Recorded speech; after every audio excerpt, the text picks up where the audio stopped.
12th regular meeting. Any comments? Move to approve as presented. Second.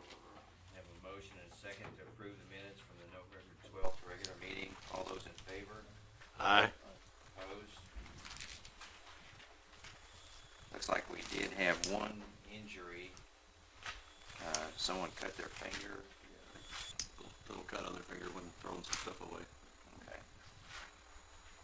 And then a couple of property damages, and I Yep. guess one concern is they pulled out of the building without the door all the way Yeah, up. yeah, probably just getting used to, or being used to driving their personal vehicle and come in on call and be in a hurry and driving something bigger.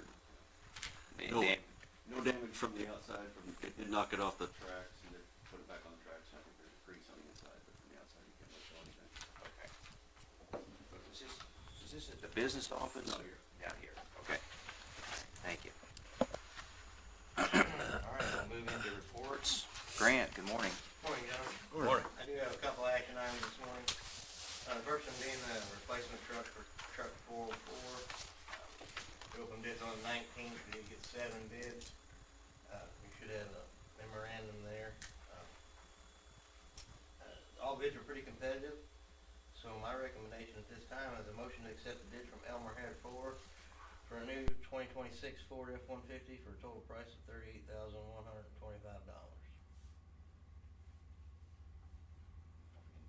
My only comment is it's only $268 difference from the lowest bid, and obviously Elmer Hare, in the community and the customer of MMU.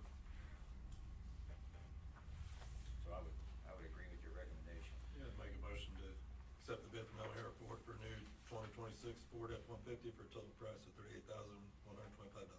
Second. Have a motion and a second to accept the bid from Elmer Hare Ford for a new 2026 Ford F-150 for a total price of $38,125. All those in favor? Aye. Opposed? Thank you, gentlemen. The second action item is to update the risk and resilience assessment plan and the emergency response plan. This is mandated by EPA to be updated every 5 years. The last one was completed in 2020 and submitted in June of 21. Our next one is due in June of 26. This will help identify the vulnerabilities in the water system and our responses to those.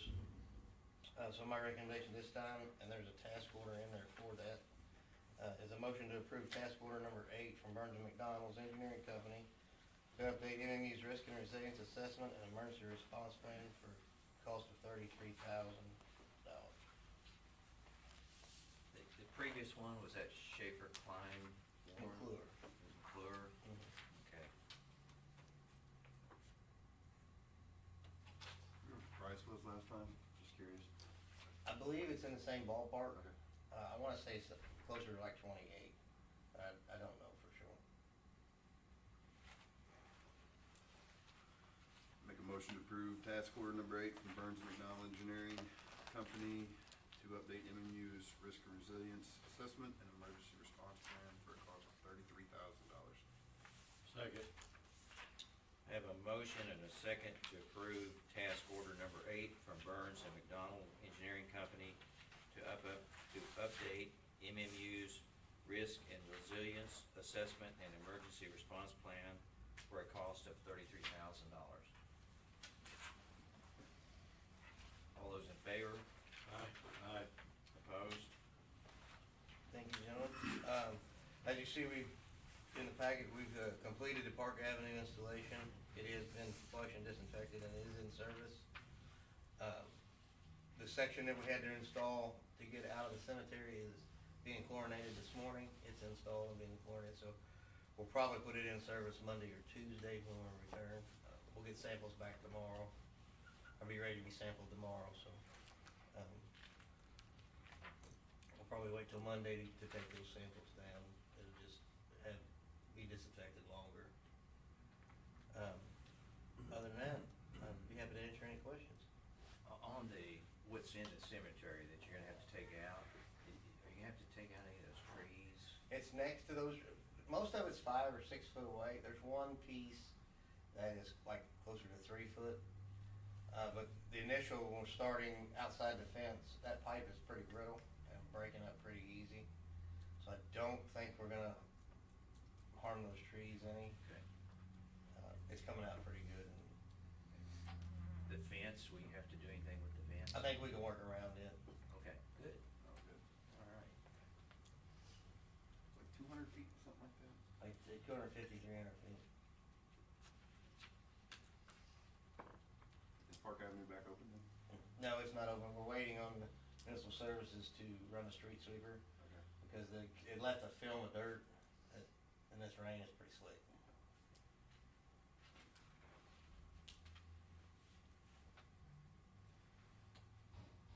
Anything else? Okay. Next. Let's see, Travis, yeah, good morning, thank you. Morning. I do have an action item for you guys this morning. It's the well treatment and maintenance project. This is usually an annual item. Try to treat 5 wells and pull 2 well pumps for inspection and repair. Kind of same thing that we've done numerous years. So my recommendation this time is a motion to request proposals to treat 5 wells and pull 2 well pumps for inspection and repair. Same thing, just triple the price, right? And it keeps going up. Yeah, unfortunately. I make a motion to request proposals to treat 5 wells and pull 2 well pumps for inspection and repair. Second. We have a motion and a second to request proposals to treat 5 wells and pull 2 well pumps for inspection and repair. All those in favor? Aye. Opposed? Thank you. Just an update on some of the line spreading. That first bullet point, that 870 dry tons on approximately 330 acres, that is complete. We got it finished right before all the rain hit. So now we're kind of at a standstill for the remaining things that we have lined out. I don't know how the weather's gonna cooperate, if we'll get it all done this fall or if we'll have to wait until spring. Have reached out to DNR as far as spreading during the winter, and I'm waiting on a response back. You say if the ground's frozen, it's probably not gonna do Yeah, anything. if the ground's frozen, not allowed to right now, and I kinda asked about that, and they're doing some checking for me, so. But other than that, be happy to answer any other questions. How's the truck on?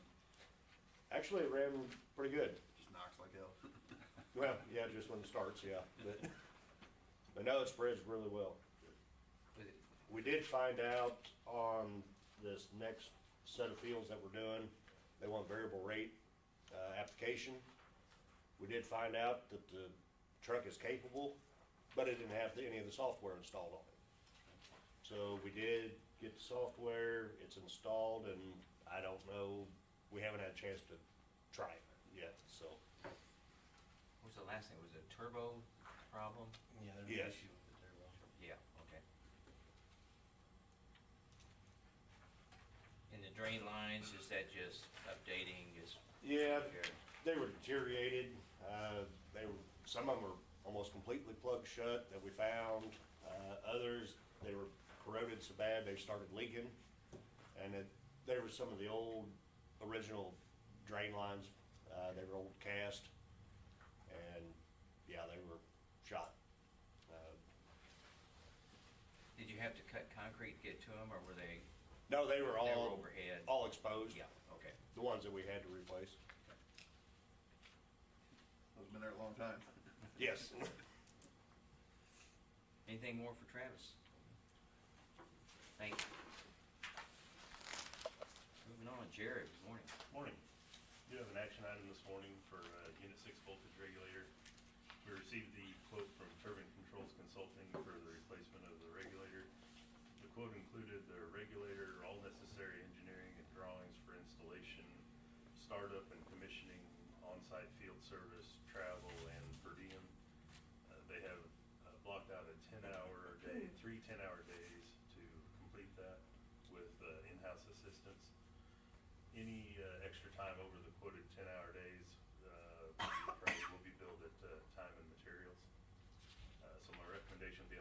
accept the quote from Turbine Controls Consulting as presented for the replacement of Unit 6 voltage regulator for the amount of $78,389. Is the, you know, kind of the age of the existing regulator? 2000.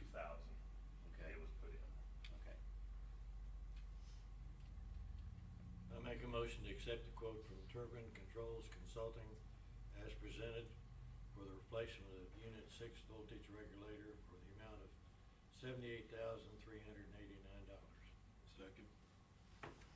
Have a motion and a second to accept the quote from Turbine Controls Consulting as presented for the replacement of the Unit 6 voltage regulator for the amount of $78,389. All those in favor? Aye. Opposed? I was tempted to vote no, just out of spite. You know what? Unit 6. I was getting ready to be like, oh, let's skip Jared, I don't wanna talk about Unit 6 again. I'm about ready to be done talking about it. I bet you are. That's the only reason I didn't say anything, I'm like, nah, he doesn't need that. One other update, there was a little bit left on the recycled boiler for Bierman's to finish up.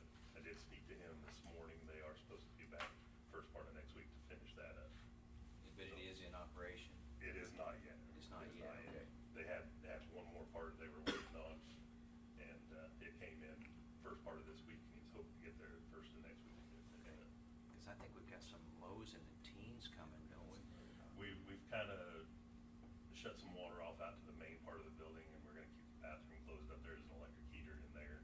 Okay. So we're gonna kind of take precautions there to make sure we don't freeze anything. Okay. And that's all I got. Unless you got any questions? The MEC project meetings, everything going Everything seems to be going good? good. Okay. Nothing more for Jared? Thank you. Tony, good morning. Morning. I do have an action item for you guys. It's the update to the cash reserve minimum and maximums for the current budget year. I believe there's a copy in there for you guys to have. Once again, this is something that we've kind of taken from APPA. We update it annually. We really look at the 5 factors, which is operating and maintenance, electric purchase power, historical investment assets, debt services, and then obviously the 5-year capital plan. The only thing I would highlight, and you might have noticed it in there, is on debt services. I did estimate on page 3 and 4 there of the policy addressing the building, IT, broadband, and admin building, and the updates to Travis's, to the plant and to the transmission line. We don't have really any numbers on that yet, but I kind of wanted to put something in there to address it. Overall, I think we're heading in the right direction. 5-year capital plan obviously plays a big impact in our minimums. Overall, our cash minimums did go down compared to last policy, 2.1 million. But overall, I'm thinking we're pretty good. I did look at, we have $3.6 million of improvements to the wastewater over the next 2 years, which is 100%, 1.8, 100% of this year, and then 80% of next year in the 5-year capital plan. You take that project out, we're within 50,000 of our minimum. So I'm hoping here in the next couple of years we should get that down to where we want to be. I know on the electric side, I think we still have about 1.8 million for the switch gear that's going to go off this year. So, like I said, I think we're heading in the right direction. Obviously, the reserves are going down, our minimums are going down, so we're getting closer. Be happy to answer any questions. Does your debt service include all the operating costs and everything along that line, or is it just specifically about the debts? Well, you see there on page 2, we look at a 3-year average of the operating expenses. For electric, well, for all departments, we back out the depreciation, we back out our purchase power. And then I kind of take a 3-year average, and then if you guys remember, electric, internet, and gas, we look at a 45-day cash on hand, and then water and sewer, we do a 90-day cash on hand. So it's a little higher on those, in water and wastewater. So yeah, I take an average there. And then depreciation obviously is that chart where I kind of look at what our fixed assets are, what our depreciation has been accumulated, get a percentage, and then based on that percentage, we apply that expense at minimum to the minimum reserves. But really, when it comes down to the impact, the overall impact of the reserve policy, it's really the 5-year capital plan. Yes. What's current, what's coming up, and then The capital plan accounts for 67%. yeah, a big chunk of it. Yeah. And obviously, a lot of those projects are budgeted, you know, so if they come in under budget, it impacts the minimum reserves, but, How close do we come to, on our capital plan, our budgeted capital plan versus what we actually spend? Do we come close? we to- do. Come pretty close? Okay. It's timing though, you know, a lot of those Right. plans take several years, so it's kind of, we're just guessing. Like, for example, in Jim's department, you know, we know that the grant 2 is up in 28. Well, I really look at, okay, what have we spent, what do we still have to spend, and I just allocate it between the years to try to, we might do more, we might do less, and then, so Jim's is a little higher in broadband this year, but it's really based on the 25% of the grant that we still have left to do, that we have budgeted left to do. Because the other thing is that our 5-year capital plan, the farther out it is, the lower percentage. Correct. You factor it, Yes. so, yeah, if you. And we have a lot of big projects. Well, electric, we're really getting through a lot of the big projects. On wastewater, we have obviously the filter presses, which, like I said, 1.8 million of it is 100% this year, and then 80% of 1.8 next year. So that's really what the big impact is on the wastewater. You get past that project, our minimums in that department should drop off as far as capital plans. Now, we still have a 90-day cash on hand for that department operating expenses, which is gonna raise that. But on the 5-year capital plan, I did back out the transmission line in Travis's, you know, because we're gonna borrow for that money, so I didn't wanna, it's kinda like double dipping. If I don't wanna include it in the Okay. 5-year and then have a debt payment on it as well. Yeah. So, Okay. but I think what it does is it really forces us to kind of look at our cash reserves every year and kind of really track it. I know in there's a statement about 3-year average. You know, if we're in below the 3-year average or below the minimums, I think it starts the conversation. Do we need to look at a rate increase? Do we need to look at what we got coming up in the future?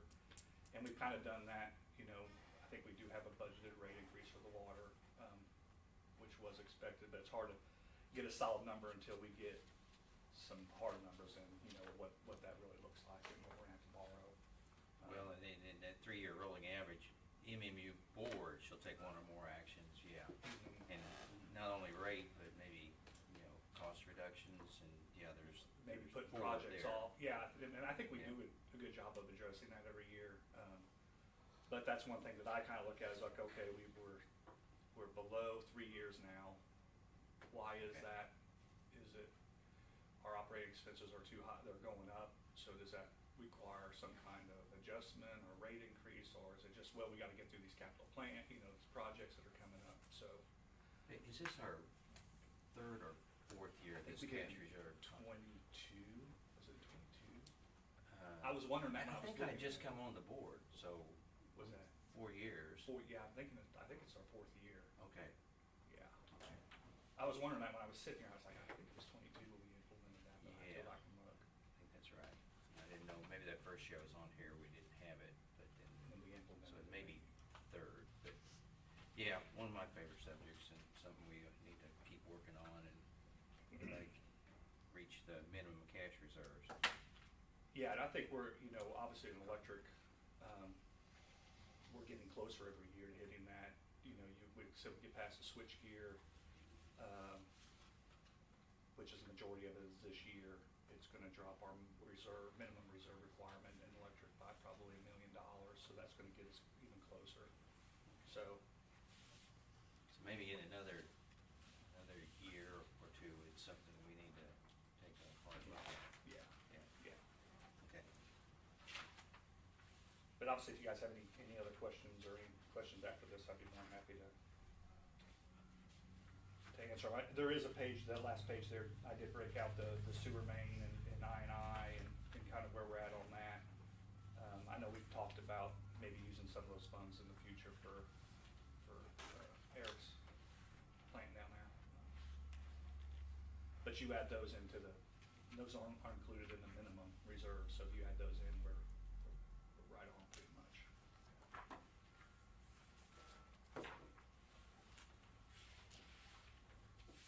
So we do have a recommendation.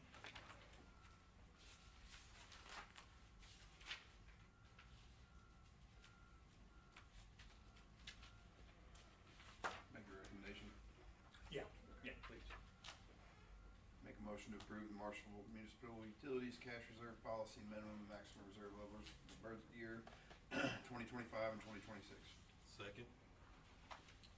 Have a motion and a second to approve the Marshall Municipal Utilities Cash Reserve Policy minimum and maximum reserve levels for the budget year 2025-2026. All those in favor? Aye. Aye. Opposed? Thank you, gentlemen. Like I said, if you have any questions on that, just feel free. Other than that, I'd be happy to answer any other questions. Anything more for Tony? Thank you, Tony.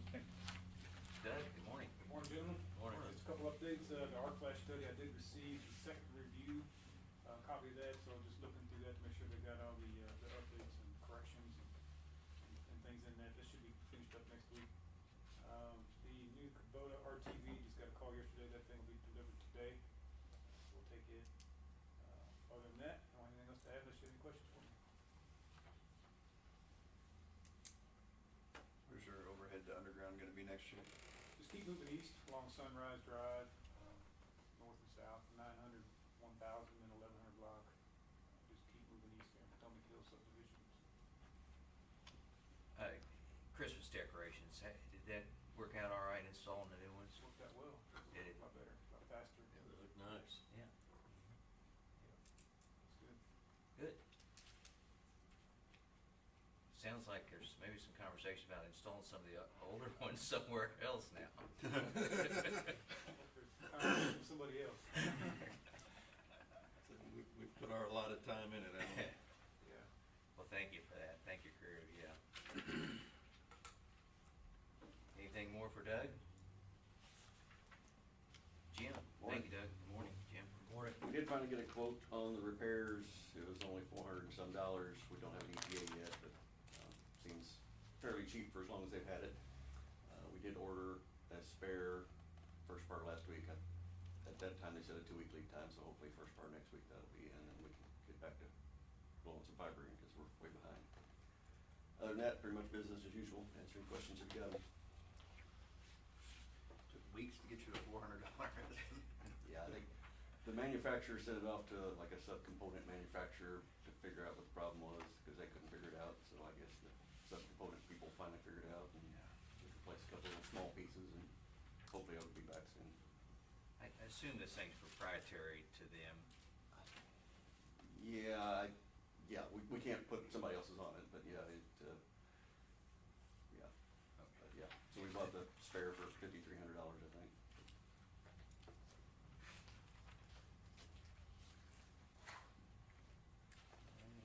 Nothing more for Jim. Thank you, Jim.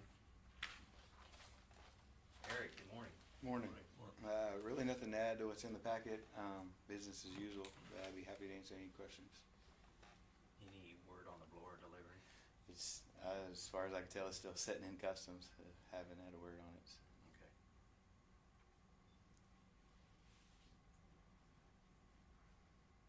Thank you, Eric. Megan, good morning. Good morning. Morning. Couple of items for Jeff. The first, there is an action item on the sewer use ordinance. And that's the ordinance that finalize our pre-treatment program modification, so really just affects a few customers. And you should have a copy of a resolution there that the board passed back in March, actually supporting those changes and authorizing us to submit that to DNR for approval and through public notice and everything. And those changes were necessitated by upgrades at the wastewater plant. Eric's been working with our consultant to complete a local limits technical evaluation that was necessary. So this is all kind of a compliance-driven thing. We've received word from DNR that that has been approved. So the next step is for the board to send that over to City Council and ask them to revise that sewer use ordinance. And if you have got any technical questions about that stuff, I will bench myself and Eric will step in. With the permits, the pre-treatment permits to customers, when will we get those to them? So they've already got their new permits. These updates were in the recommended changes that they knew were coming down the line, and we'll be looking to do those new limits like January 1st. Okay. Yeah. I'll make a motion to approve the revised sewer use ordinance and request city council to adopt revised sewer use ordinance. Second. Have a motion and a second to approve the revised sewer use ordinance and request city council to adopt revised sewer use ordinance. All those in favor? Aye. Opposed? Thank you, gentlemen. Another item that Jeff's got there on the Customer Connect Center, the City Council did pass first reading of our contract with SOA on the 18th. So that will be on the agenda Tuesday night for second reading and hopefully passage. And then everything is on track for SOA. Then the following day, December 3rd, to send out the RFQs for construction manager at risk. And we're doing a final review of all that and of our schedule, but we expect to be doing interviews in early January, and that January 14th board meeting coming to the board to with a recommendation on a selection for a construction manager. So, and then for my part, I'm still hopeful that we are going to get our health benefits open enrollment going later today. I just got that late last night. The Employee Navigator platform open enrollment set up to test, so I'm still working on testing that this morning. I think we'll have everything ready to go. And on Monday, Morgan Shell did start in that customer service representative position, so Tony's back up to full staff there. And then, if the board has not already, I would just remind you that RSVPs for the Christmas party are due on the 2nd. So I know I've got some notes I've heard from a couple of you, but. And other than that, be happy to answer any questions.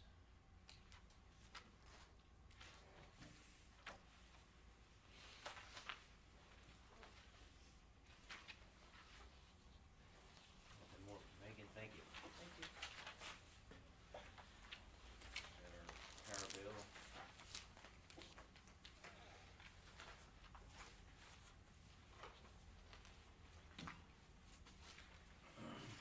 Next, cash disbursements.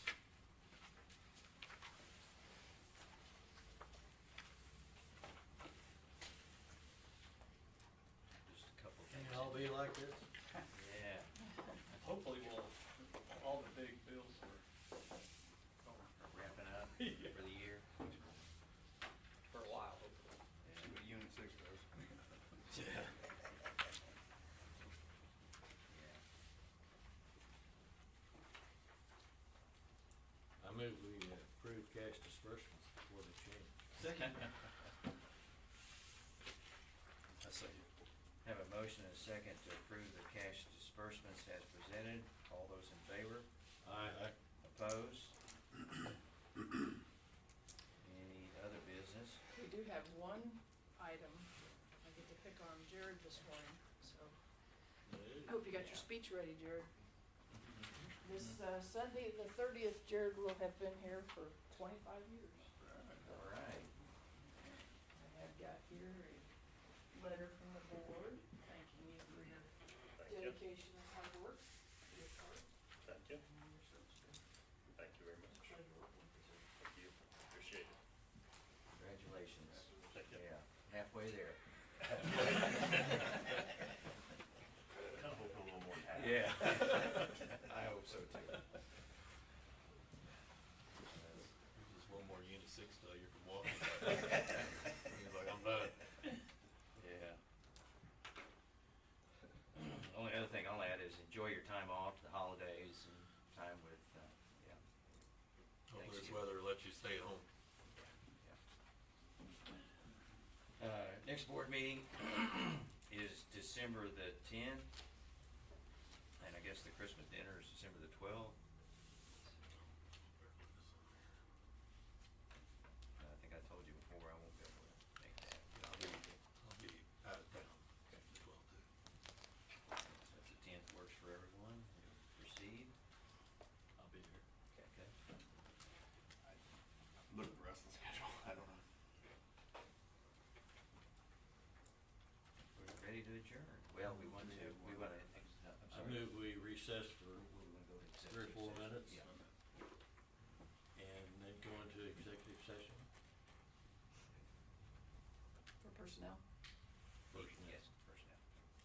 Second, Steve Mills, aye.